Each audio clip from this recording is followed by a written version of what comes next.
this is an iHeart podcast. Guaranteed human. It's an Olympics you'll never forget. Prime time in Milan. The moments. Chloe Kim with the gold medal flex. The stars. Ilya Malinin. Out of this world. The spectacle from beautiful northern Italy with very special guests every night of the Olympics. Experience the world's biggest show. Prime time in Milan. Tonight, 8/7 Central on NBC and Peacock. The big game commercials are basically must-see TV. This year, Elf Cosmetics went all out with an absurdly funny telenovela called Melissa. It stars Melissa McCarthy, Nicholas Gonzalez, Itati Cantoral, and Elf Glow Reviver Lip Oil. The Elf Glow Reviver Lip Oil is an ultra-glossy tinted lip oil that nourishes, hydrates, and enhances your lips' natural color. Watch the full episode of their new Elf novela on soyunbaño.com. Ever wonder why so many people regain weight after stopping a GLP-1? Up to 40% of the weight lost can come from lean muscle. This weakens the body, slows metabolism, and makes it easier to put the pounds back on, creating a cycle of dependency. Prolon's 5-day fasting-mimicking diet offers a drug-free way to maintain results and support long-term metabolic health. In just 5 days, it activates fasting pathways to burn fat, protect muscle, and rejuvenate cells, all while letting you enjoy real food. Get 15% off plus a $40 bonus gift when you subscribe at prolonlife.com/iHeart. That's prolonlife.com/iHeart. The Middle is supported by Journalism Funding Partners, a nonprofit organization striving to increase the sustainability of local journalism by building connections between donors and news organizations. More information on how you can support The Middle at listentothemiddle.com.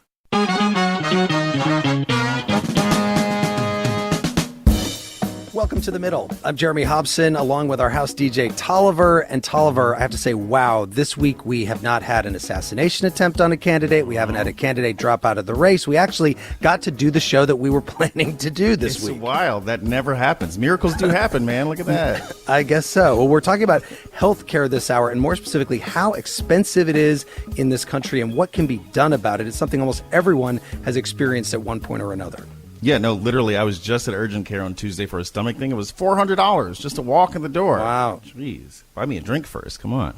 Well, $400 is a lot for one person. And when you look at the overall federal budget, the biggest item is healthcare, which adds up to almost $2 trillion a year for the country. That's Medicare for seniors, Medicaid for low-income people, children's health insurance, and more. Now, the good news is that since the Affordable Care Act was implemented 10 years ago, about 93% of Americans now have some form of health insurance, but there's still a lot to be done when it comes to bringing costs down. So that's what we'll be talking about with two fantastic guests in a moment. But first, last week we asked you for your thoughts on President Biden's exit from the presidential race and Kamala Harris's entrance. Here are some of the voicemails we got after the show. My name is Sam. I'm from Milwaukee, Wisconsin. This is Mia calling from Denver, Colorado. Hi, this is Chris. I'm from Texas.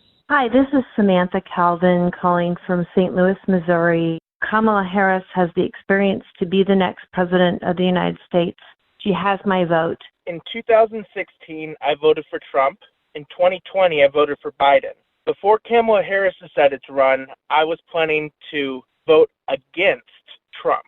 Now I feel enthusiastic enough to vote for Kamala Harris. I am happier to see Joe Biden step down, but as a former Democrat, now more middle, I am not completely sold on Kamala Harris. I mean, to me, we already did elect her when we elected her back in 2020 when she was on the ticket with Biden. I mean, we all kind of knew that there was a possibility this was going to happen with Joe Biden's age, whether by natural circumstances or pressure from the party.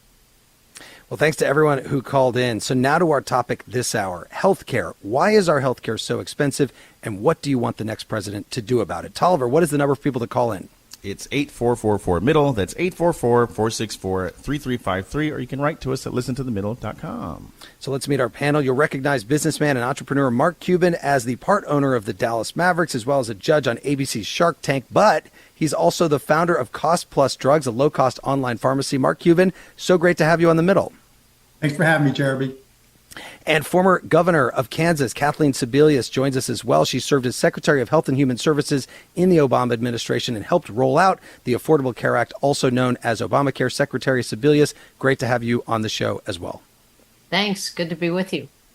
Well, before we get to the phones, Mark Cuban, we should explain why you're here and your connection to the world of healthcare. You started a company called Cost Plus Drugs 2 years ago to offer generic drugs and try to cut out the middleman, called a pharmacy benefit manager. Why focus on that part of the healthcare industry? Because there's no transparency. So, when we looked at the healthcare industry and you try to figure out why are there so many issues, think about what happens when you go to the doctor. You're told you need a prescription, and the first thing they say is, what pharmacy do you use? There's no discussion of cost. There's no discussion of affordability. It's just the presumption that you can afford it. And we've all heard stories or seen it in action or experienced it ourselves, where we're standing at the pharmacy counter kind of terrified because we have a high deductible plan or we have no insurance and we have no idea what our cost is going to be.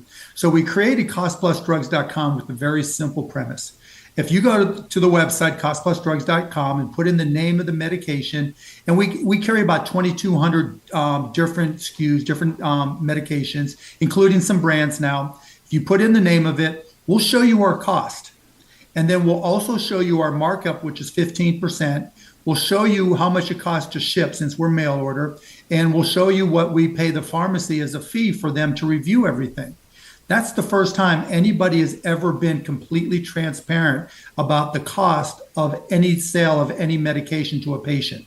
And just are you already seeing? Sorry to interrupt, but are you already seeing impacts for patients on how much they're paying? Have the costs come down? Oh yeah, I mean, if you looked at the FTC report that just came out on PBMs, the cost that they used to make the point that the PBMs were ripping people off were our prices.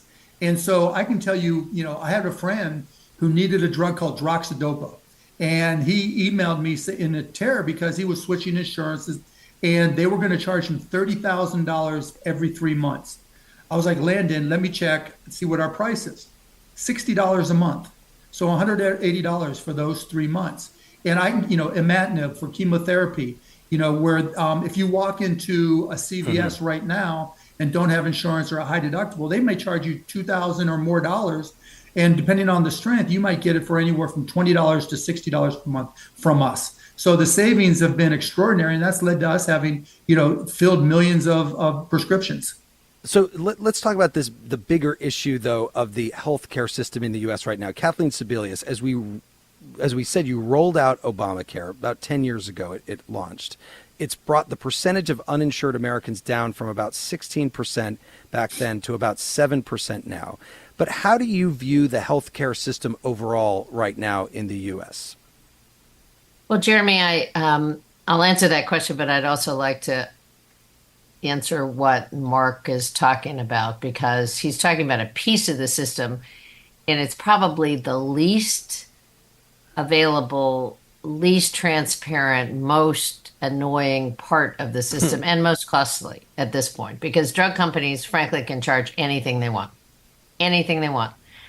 We have no pricing structure in the United States. We have no pricing mechanism up until the Inflation Reduction Act was passed. But we don't have a healthcare system. We've got pieces of a puzzle. And for some people, they get great care a lot of the time. For most people, they get sort of hit and miss care. You got to get to the right doctor at the right time in the right system and have the ability to pay for whatever it is they're recommending. That's not a great system, and it leaves way too many people falling in the cracks. So yes, more people are insured today, and that's a big step forward. At least they have the ability to enter the system, because before that, a lot of folks just, they wouldn't get a mammogram because they couldn't afford some kind of follow-up surgery if they had breast cancer. So they just skipped the whole system altogether. So giving people access is really what insurance is all about, and helping people pay some of their bills. But we still have a very disjointed, very complicated system, and most people cannot negotiate it. Well, and Mark Cuban, I remember as we covered, Obamacare and talked about the healthcare system over many years, a lot of your probably billionaire friends or at least billionaire colleagues would say, well, the reason we spend so much more than every other country on health insurance, on health care in this country, is that we're investing in all the R&D, we get better care, et cetera. What do you think as a member of the private sector? Is that true? How do you view the healthcare system overall in the U.S.? So two things. My friends are the same friends I had in high school, grade school, college. I don't hang around with rich people, right? Those are my boys. Those are my guys. Two, in terms of, your point, there is some truth to it, right? There is a significant investment that's needed, particularly as we get into the gene and cell therapies that are truly expensive. But, and this is somewhat to the secretary's point, there is so much, the whole system is an arbitrage where whether it's the pharmacy side or the medical side, everybody's trying to extract something somewhere and to try to game the system. And they're able to do it because whether you walk into a hospital and you have no idea what the price is, and if you have insurance, the company that, if your employer self-insures, they have no idea what they're going to pay. If it's in-network versus out-of-network, it's a different price. There's just so many ways that everybody skims off the system. And so, and I go back to this all the time, the problem is a lack of transparency because nobody knows what to expect. The first line in every contract, whether it's from an insurance company, a pharmacy benefit manager, even a hospital provider, is that you're not allowed to say anything. It's like Fight Club. The number one rule of healthcare contracts is you can't say anything about healthcare contracts. And that creates the underpinning for people to skim off the top, the bottom, and the middle. If I can jump in, Jeremy, just for a second, because I think it's both a lack of transparency. I would agree with that wholeheartedly, but also the notion, there are lots of, I'd say, free market folks on the healthcare side that just say, let people, we'll give you a chunk of change and you go out and negotiate for your health care. That absolutely doesn't work in the system that we have because people have no leverage at all. To Mark's point, a hospital down the street from me charges 6 different rates depending on who the contractor is. If you've got a big employer with a lot of patients and you're going to send them their way, they get one price. If you're an individual with no insurance, you get a very different, same bed, same hospital, same street, same doctors, very different price. So the notion that we don't have a market transparency, but we also don't have an ability for consumers to negotiate, even if it was transparent, they don't have any leverage. Well, somewhat except for things like Mark. I mean, I'm congratulating your program because you're going to give them an ability to choose, but most people don't have that. The crazy part is that if you just walk in with a credit card into the hospital, you'll pay less than the biggest company. Wow. That's interesting. Tolliver, lawmakers have taken a lot of swings over the years at our healthcare system and trying to get more people covered. Yeah, and with very different approaches. The clip is from 1971 when Richard Nixon proposed requiring employers to cover full-time employees.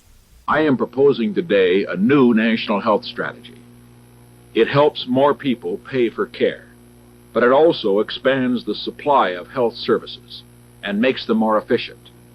It emphasizes keeping people well, not just making people well. The purpose of this program is simply this. I want America to have the finest health care in the world, and I want every American to be able to have that care when he needs it. Interesting. Also interesting, Tolliver, that he says when he needs it, which is something that I guess you could say back in the 70s, but now you would probably have to recognize that there are not just men in this country anymore. Right. So anyway, we will be back with more of The Middle. It's an Olympics you'll never forget. Prime time in Milan. The moments. Chloe Kim with the gold medal flex. The stars. Ilya Malinin. Out of this world.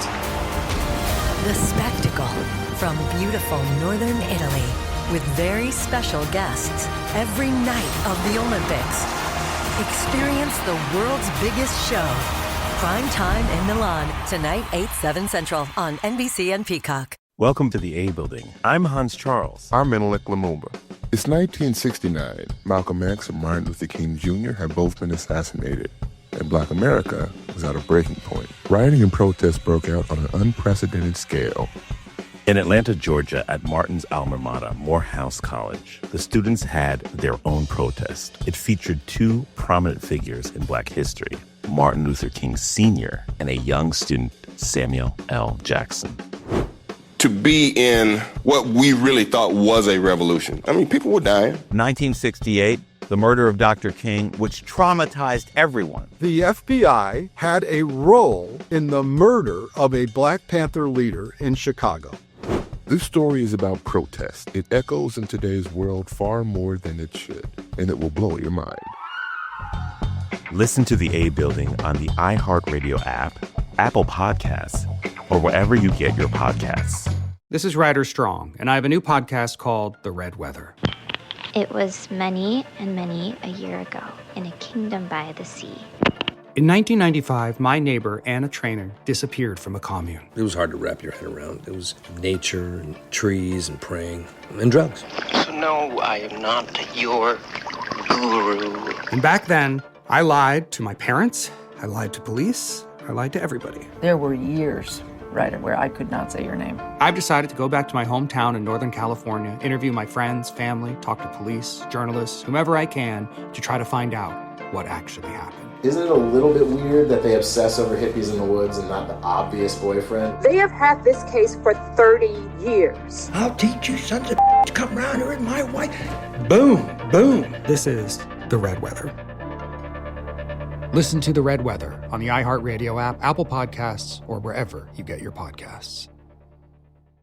This is The Middle. I'm Jeremy Hobson. If you're just tuning in, The Middle is a national call-in show. We're focused on elevating voices from the middle, geographically, politically, and philosophically, or maybe you just want to meet in the middle. This hour, we're asking you, why is our healthcare so expensive, and what do you want the next president to do about it? Tolliver, what's the number to call in? It's 8444-MIDDLE. That's 844-464-3353. You can also write to us at listentothemiddle.com or on social media. I'm joined by businessman and founder of Cost Plus Drugs, Mark Cuban, and former Health and Human Services Secretary Kathleen Sebelius. And let's get to the phones and Bob, who is in Pittsburgh. Bob, welcome to The Middle. Go ahead. Hi, thanks for having me on. I find this very interesting. I'm a healthcare worker, and I've seen this from that point of view. And the system itself has failed. For-profit healthcare system has failed. It's very difficult for people to hear, but it's true.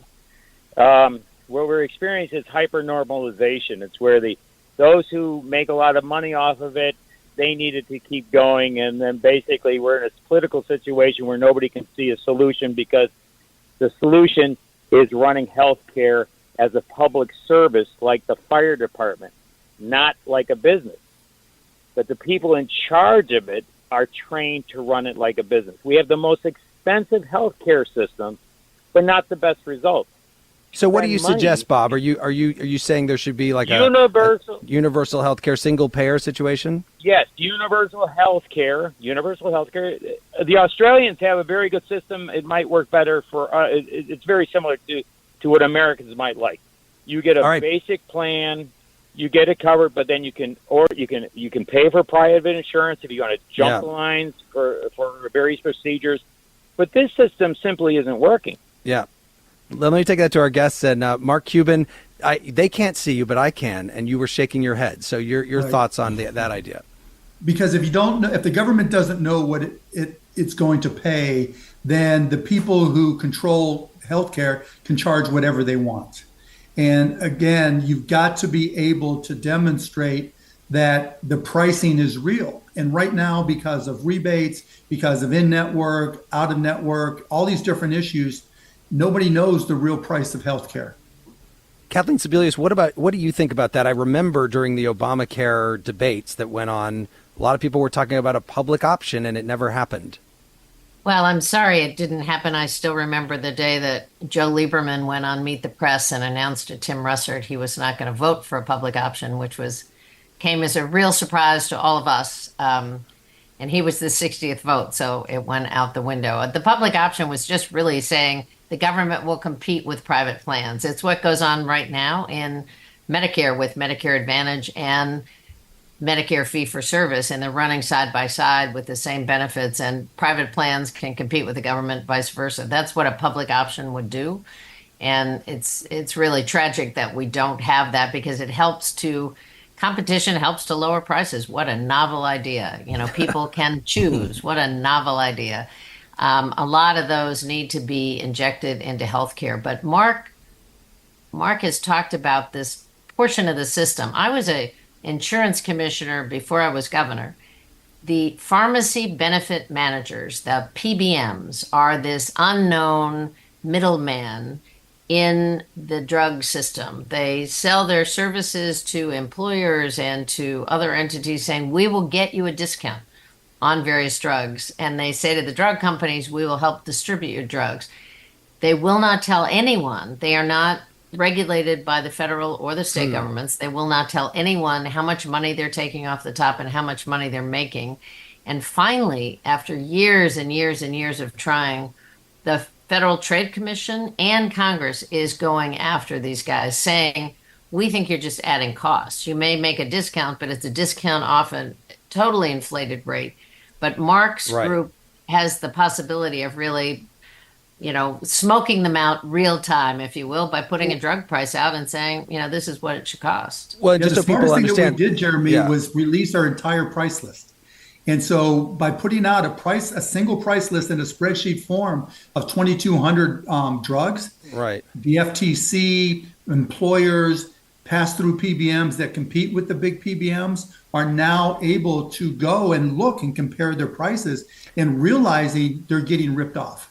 And the big PBMs, by the way, are like Express Scripts, CVS Caremark, and United Health, right? Right. But at HHS, I was in charge of Medicare. Medicare buys more drugs than anyone else in the country, right? It is the largest drug purchaser.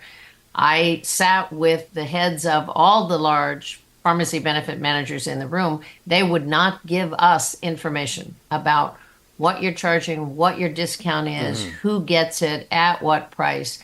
And they didn't have to at that point. So it's finally kind of catching up, but transparency is a piece of it. Let's go to, and they become more vertically sorry, Mark. Let me get to another caller here, because the lines are full, and I want to make sure that they want to talk to you. They want to talk to you. I love it. All right, Julia's in Chicago. Julia, welcome to the middle. Go ahead. Hi, thanks so much for answering my call. I just wanted to share my personal experience with a little bit of insight of what it's been like to be a consumer under an employer-sponsored healthcare program. From the time that I was in my mid-20s to mid-30s, very healthy. I was working for a wellness employer. And that insurance, I contributed about $300 a month. I had to pay $60 just to go see any specialist, so like someone from migraine help, or if I had to go in and, see an ear, nose, and throat doctor, it was $60. My prescriptions were always more than $30. Now, this was about 10 years, and then about 6 months ago, I lost that job and had to go on to Medicaid through Illinois. The experience has been so eye-opening. I have saved so much money by having Medicare, and my prescriptions are $0. It's certainly not perfect. Sometimes I, get a result from the pharmacy that says, oh, this requires prior authorization. But the medications that are covered are covered 100%, and there's no back and forth when I need to go see a doctor. So I just wanted to say, what would I like the next administration to do? It's to require legislation that requires transparency, which is exactly what Mr. Cuban was saying. I think information is power, and the consumer, Americans need to feel more empowered in their medical choices. Julia, thank you so much for that call. Kathleen Sebelius, Medicaid expansion. She was talking about how she likes her experience with Medicaid right now. Medicaid expansion has been a big topic of conversation. A lot of states have rejected it because they say it costs them too much money. What do you say to states that are saying we don't want to expand Medicaid and put more people at a higher income level, which is still a very low income level, on Medicaid?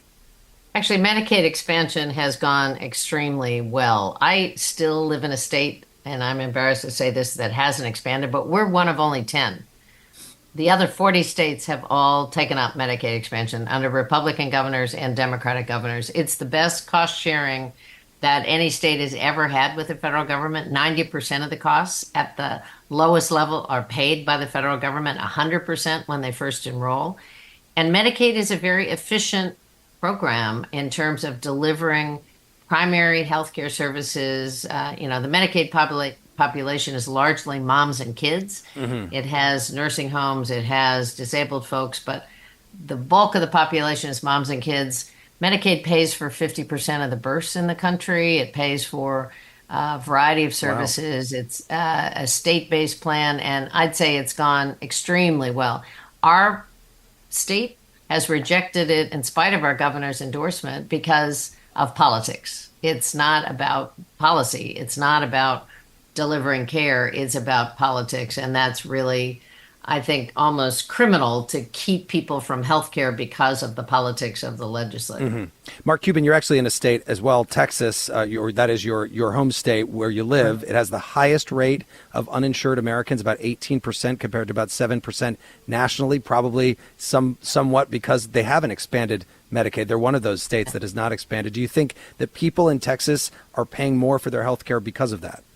Well, of course, if you're not covered, you're going to pay more. But even worse than that, you're not going to use the system. And far greater cost is incurred not only by the patient, but when somebody's afraid. Kathleen mentioned this earlier. When you're afraid to use the system, you get sicker. And then you get to that point where first you have to use the emergency room, and then you have to use, a hospital that isn't prepared to deal with all the things that you need and will charge you as much as they can effectively. And so it's a cascading problem that I agree with Kathleen. Those 10 states need to come around. And Jeremy, Texas, it's more dangerous for a woman to have a baby in Texas than in many third world countries, in large part because many of those women do not have health care before they get pregnant. They have trouble getting health care while they're pregnant. They're in much worse physical condition to bear children. And we have one of the highest rates of maternal mortality, infant mortality in the developed world. And that is really, again, just horrifying. But a lot of it is because folks do not have the coverage that the law has entitled them to since 2014. Yeah, they're just afraid. It's always more expensive not to use the system. Let's go to Susanna, who is in Lehi, Utah. Susanna, welcome to The Middle. Go ahead with Mark Cuban and Kathleen Sebelius. Hi, welcome. Thank you. The thing is, for me, is fail the system. I'm originally from Argentina, and for 2 years I've been in tons of doctors. Ping pong, I was the ball, and charged me thousands of dollars, misdiagnosed, and I need to fly to my country to get the health care to found. Then for a surgery, I have a $7,000 surgery, which when here they will cost me $100,000. Wow. And MRI, simple test, like a MRI is $4,000 here in the state of Utah. Even if I have insurance, HSA, all the whole enchiladas that you have here in healthcare, and there is $150. You prevent the people get sick. No, how you say it just now, then you're scared to go to the doctor because it is scary to find out what's going on with you, and they tell you take the pill, go home, and you even have a diagnosis. I think everything need to be more human. Susanna, thank you so much for that. Kathleen Sebelius, what do you think about that? The doctors need to be more human. I mean, it is interesting to hear people. Anybody that comes in from another country always says that their healthcare system is better, although often they have long waits. Yeah, I think it's shocking to people, both people who didn't grow up in this health system to experience it, and they're a lot of times horrified, and folks who are traveling in Europe or South America or Asia when they get sick and go into a hospital and get a $15 bill, or, they have to pay for the cab ride home, and they just cannot believe, they don't have gendarmes chasing them around the countryside. I don't think there's any question that anybody anywhere in the world, if they are very ill, want to come to the United States for care. I mean, there's just no question. We have the best science available. We have the best equipment available. We have the best hospitals available. We have the best physicians, nurse practitioners, others available. If you have resources and you're anywhere, you want to be here. But that care isn't universal, and it's not available to a lot of the people who live here day in and day out. Let's go to Haroon, who is in Dallas. Haroon, welcome to The Middle. Hi, thank you for taking my call. I work in the healthcare field, and to be honest, I am a physician, and I just want to comment. And first of all, I'd like to applaud Mr. Cuban for his Cost Plus program. I think it's good that people can see that and get medicine at an affordable rate. I only wish that more people knew about it. Whenever I talk to my patients, not many people know about it. Aside from that, I think the reason, one of the comments from one of the callers was, if doctors could be more human. And, doctors in this current system are currently so stressed by all the regulations put on top of them, and that, their reimbursements are tied to generating and throughputing more patients and supervising more and more nurse practitioners, that the burnout rate for the physicians in this country is the highest in the world. The suicide rate for physicians is the highest in the world. Wow. And when you have less doctors, costs are going to go up because, there's only so much that certain physicians can do or a small number of physicians can do. Aside from that, I'm also an advocate for either a single-payer system or a public option. There should be more options for people. Multiple times I have to try to get a peer-to-peer review when there are refusals for procedures on my patients. And very rarely do I get, it's supposed to be a peer-to-peer, but it's surprising that often you may not even get a physician of the same specialty or not even get a physician. Yeah. You get a nurse practitioner or a or a PA who has not practiced in that field. So how is that a peer-to-peer? And, you get still refused. Let me give our guests a chance to respond to that. Mark Cuban, a lot there. Obviously, I do want to say after the COVID pandemic, what an amazing thing that all of the doctors and nurses and people in the healthcare industry did for all of us. But also, we're coming back again to this idea of a single-payer system. I wonder whether you think that ship has sailed in the United States or if that's eventually where we'll end up. No, I mean, it's not sailed, but again, you need complete transparency. A lot of the problems the doctor was referring to, you've got private equity owned, vertically integrated hospitals and clinics that are looking to extract every dollar that they can.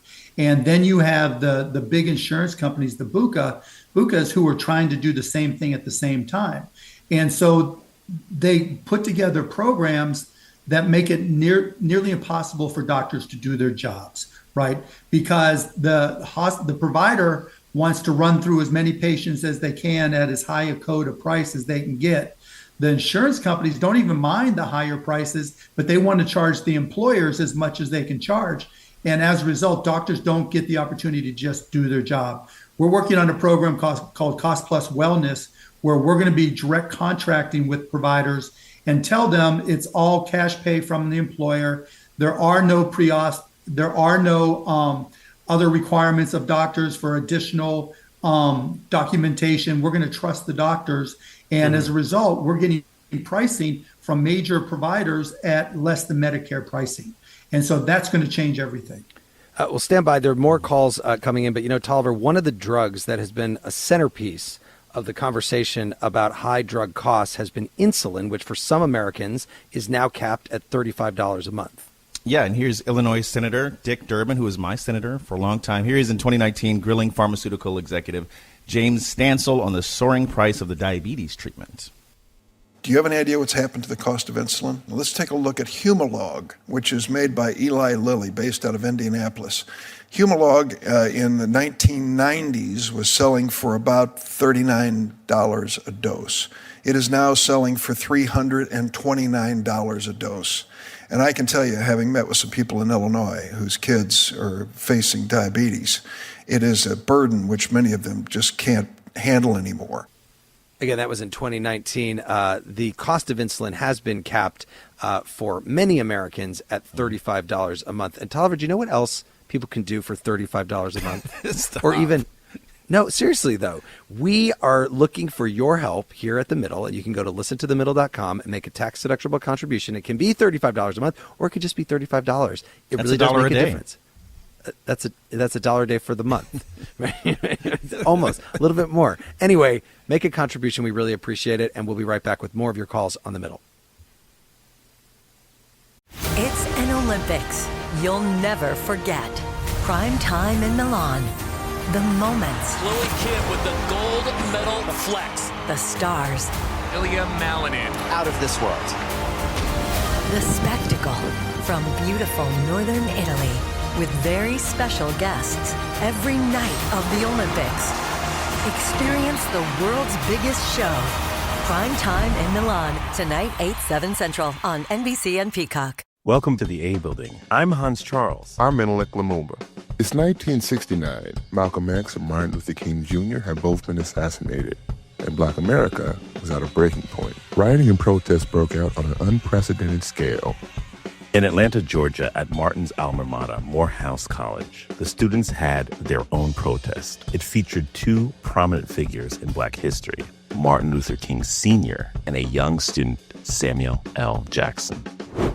To be in what we really thought was a revolution. I mean, people were dying. 1968, the murder of Dr. King, which traumatized everyone. The FBI had a role in the murder of a Black Panther leader in Chicago.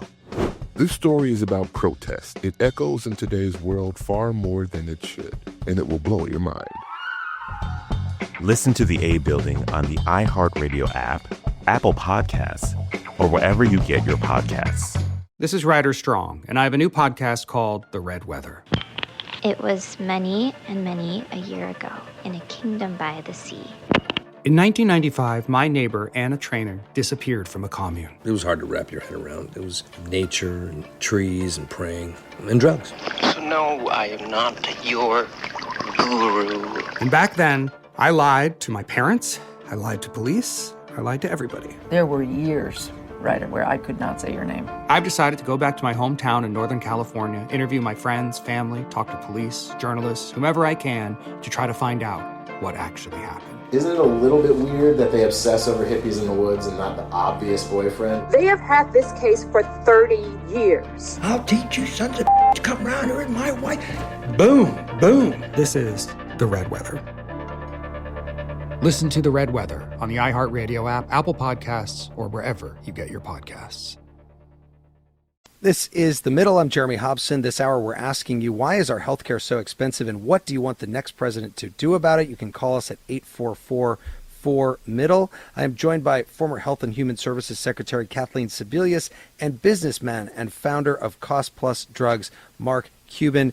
And before we go back to the phones, Kathleen Sebelius, healthcare is very regularly politicized by elected officials. But do you think that most Americans see healthcare as a political issue? No, I think most Americans see healthcare as a very personal issue. It is the most important asset that anybody will ever have. People are terrified that if they get sick or a family member gets sick, that they will not be able to provide care, that they will not be able to afford the medicines, that they will not be able to, keep that person safe. About half the people in medical bankruptcy are people who have insurance, who got into a situation where their family member was terribly ill and the bills just keep piling up. And I think it's just an example of people who thought they were doing the right thing. They bought health insurance, they kept their health insurance, and still they can't pay the bills when somebody gets sick. And so I think what terrifies people is when folks just say, we're going to cancel this law, we're going to cut millions out of Medicaid, we're going to make sure that Medicare won't exist in the future. The government's spending too much money. Well, the government is the biggest health insurer of people in this country. About 200 million people rely on Medicaid, Medicare, or the marketplaces right now. That's a big chunk of the country. And, folks who just want to slash that are terrifying a lot of human beings. Let's go back to the phones and Joshua, who is in Minneapolis. Joshua, welcome to the middle. Go ahead. Hi, thanks for having me. I'm a physician, and, one of the things that I see as adding to the cost of healthcare in this country is that the cost of education, of educating physicians, and, more than just physicians, but also just anybody in general, the cost of to be a physician, you need to go to a 4-year college, which, could average, $40,000 a year for 4 years. Then you have to go to medical school, which, it's going to cost you another $60,000 a year, probably more. I don't even know. I went to medical school in 1998, so it was different then.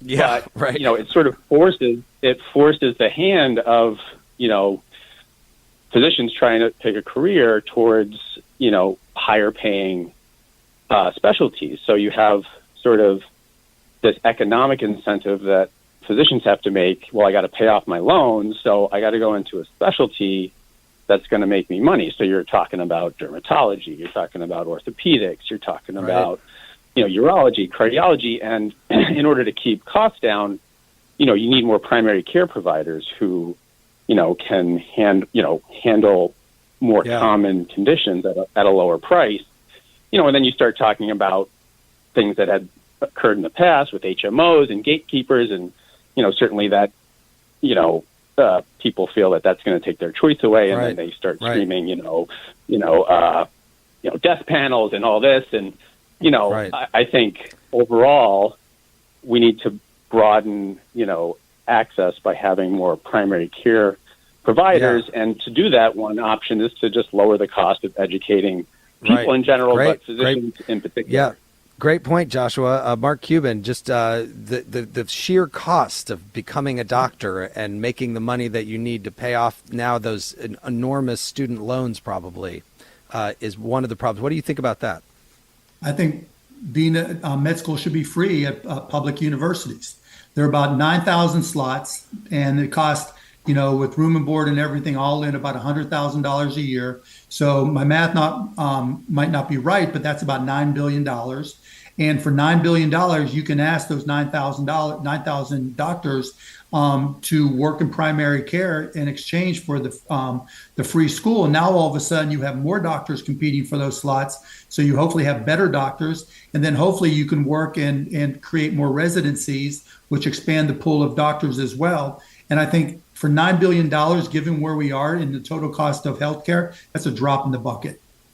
So, Jeremy, there is a program at the federal level called the Commission Health Corps, and it is actually just exactly what Mark described. And some states have mimicked it. Kansas actually did the same thing, where if you agree coming out of med school that you will work in a primary care or on an Indian reservation or at a federal prison, some of the underserved areas of the country, in a federally qualified health center, in an area where there's a lack of doctors, your loans are paid off and you qualify. It's kind of the Peace Corps for healthcare workers. So you agree that service for a limited period of time and your loans are paid off. And what happens is a lot of people, first of all, it gives, to Joshua's point, the freedom to somebody coming out with debt to choose one of the lower cost practices. They may want to return to their hometown. They want to be in primary care, but they think, oh my God, I've got hundreds of thousands of dollars. I've got to pay it off.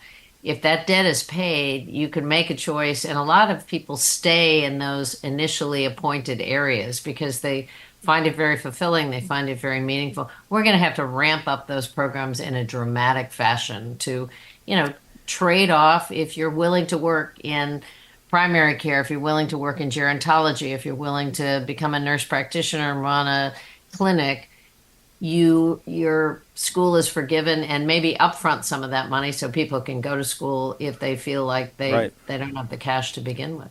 Let's get to Emily, who's in Colorado Springs. Hi, Emily. Welcome to the middle. Go ahead. Hi. Yeah, I'm an internist here in Colorado Springs, and I wanted to make two comments, one on Medicaid, which has been fantastic in Colorado Springs. Because Colorado Springs expanded Medicaid, we got a bunch of healthy working folks on the Medicaid rules, people out of the emergency departments and into the clinic for primary care, where we can do prevention and take care of things like urinary tract infections, which cost a ton of money in the emergency department. So we expanded Medicaid, so people that, don't make enough money to participate in some of those healthcare exchange programs, those can be pricey. And that just lowered the cost in Colorado for everybody. I came out of Texas, where you have to be disabled or pregnant, and no specialists take Medicaid. You have to beg favors to get a Medicaid patient seen by a cardiologist, a neurologist, or send someone to a volunteer clinic often. And that is definitely not the case in Colorado. I can get my patient seen by any specialist in town. That's great. Which is fantastic. And then I think politically, there is this idea that Medicaid is being given to free for everybody that, crosses the border illegally, which is absolutely not true. And I think we would lower cost if people could buy into programs like Medicaid. I unfortunately have patients get kicked off Medicaid because they've gotten a new job and now they're making $64 a month too much. And so they fall back into that in-between pool. It sounds like a strong vote for Medicaid in Colorado and the Medicaid expansion there. Kathleen Sebelius. Emily, will you come to Kansas and knock the heads of some of our legislators? We're just right over the border. Yeah. You can come over here and tell your story, because we really need the help. But I think you've just described perfectly, to get lower income workers into Medicaid actually lowers everybody's costs and, reduces the emergency room visits. Also, some of those women we were talking about in Texas, they can be in healthier shape when they decide to have a family and get pregnant, and then they are better off, their baby is better off, they can return to work. I mean, it's a win-win-win. But please come to Kansas and I'll set you up with a little lobbying assignment. Perfect. Lynn is in, is it Hyde Park, Illinois? I know there's a Hyde Park and a Highland Park, but Lynn, you probably know I'm talking to you, so go ahead. Yeah. Yes. Hi, my name is Lynn Belsky. I am an internist as well. And I think we all need to remember that medicine is for the patients and not only for other people to make money. That's number one. Number two, I went into medicine to take care of people, to be human, and found that in the regular system of medicine, that it just wasn't allowed, seeing patients every 10 minutes. So I am a concierge doctor, although I do have scholarship patients who do not pay the concierge fee. And what I found is I'm able to discuss things like Mark Cuban's cost plus drugs, and I was able to save one of my patients $800 a month on her medication by going through Mark's cost plus drugs. Awesome. So that I'm grateful for. And then the other thing is, I really feel that Medicare is a wonderful service, and if we could lower the age that people enter into Medicare over time, I believe that would be a real benefit to a lot of people. Yeah, Lynn, thank you. And I'm going to go right to Mark Cuban on that. You probably made his day just now. Yeah, I'm glad we could help, Lynn. I'll comment on the Medicare side of things. I think there's a challenge right now with Medicare Advantage. I think a lot of the providers of Medicare Advantage are distorting the services that are available by offering zero or low premiums. And I would recommend to everybody out there, really do your homework about exactly what the plan that you're looking at buying truly offers. Because you may get a gym membership, you may get dental, but when it comes down to the things that are expensive and that you really need if you get sick, it may not be available. And so be very careful. And good old school Medicare is not a bad thing, particularly given that there's going to be a cap of $2,000 starting next year. Mark Cuban, how much do you like focusing on this? So let me just ask, I'm sorry, it just popped into my head. How much do you like focusing on this versus basketball? Oh, I love this, right? Just being able to help people and change the game. Kathleen might not like hearing this, but I think healthcare is going to be the easiest business I've ever been involved with to disrupt.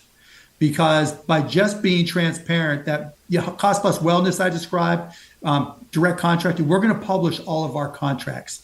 And once everything is in the public domain, and you talk about what should politicians do, I've recommended to the Harris team that they require that all provider, insurer, PBM, and affiliated company contracts with anybody be published and available for everybody to see.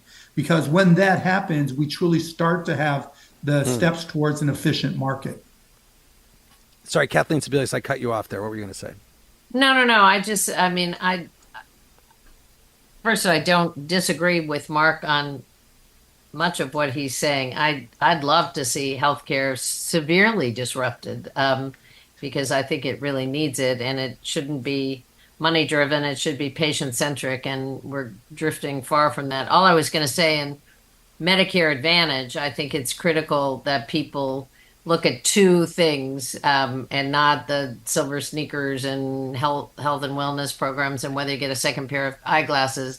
You need to absolutely look at the drug program that's part of the package and make sure that all the drugs you take or might take are in that. And you need to look at the list of providers that are in the network to make sure that if you have specialty providers, a cardiologist, a special hospital, that they're in it. And a lot of people skip that, as Mark says, look at the premium and say, oh, this is a great deal, only to find out that their doctor isn't in the program and the two medications they rely on are not part of the drug plan. And so those are the two things. But the health club is great. Yeah. Let's get one more call in here. Attila is in Grand Forks, North Dakota. Attila, welcome to The Middle. Go ahead. Oh, hi. Thank you guys for having me. I'm a hospital-based physician, and I'm originally from Hungary, a very different healthcare settings. I've been in the U.S. 20 years, and this is most I know about healthcare, but I do think that the American healthcare expectations are certainly much, much different than anywhere in the world. And healthcare is becoming a consumer and customer based business or organization that we primarily take care of our customers. And the customers here have much more needs than in any other countries, or at least they express more needs.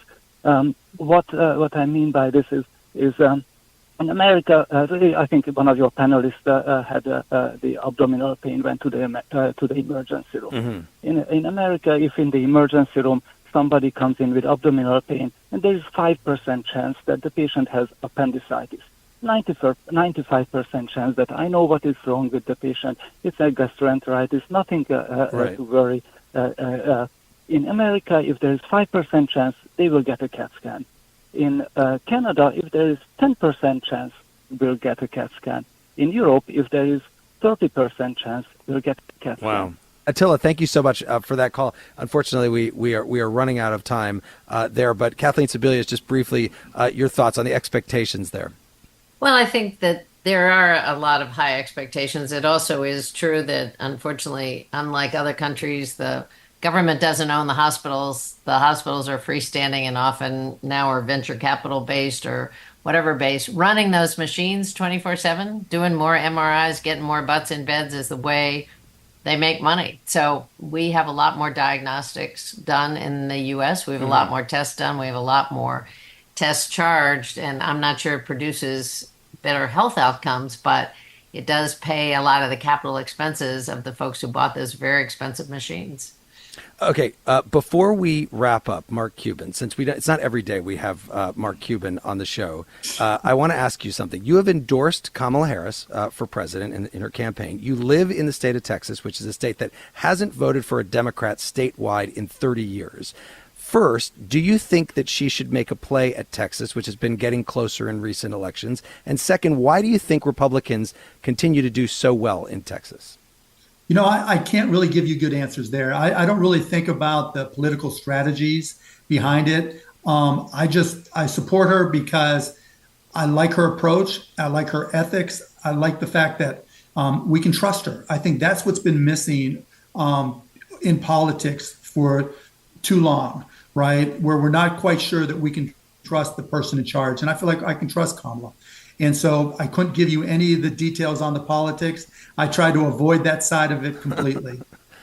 And just stick to low-cost drugs and basketball. That's all I need to do, right? If I can help fix Right. healthcare, yeah, I'm going to be happy.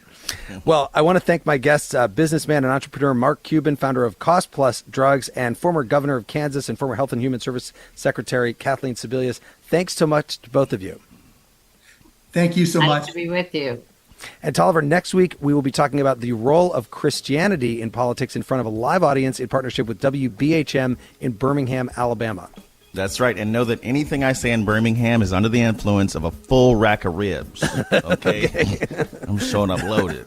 There we go. The Middle is brought to you by Long Nook Media, distributed by Illinois Public Media in Urbana, Illinois, and produced by Joanne Jennings, Harrison Patino, Danny Alexander, and John Barth. Our intern is Annika Deschler. Our technical director is Jason Croft. Our theme music was composed by Andrew Haig. Thanks to the more than 410 public radio stations that are making it possible for people across the country to listen to The Middle. I'm Jeremy Hobson, and I will talk to you next week.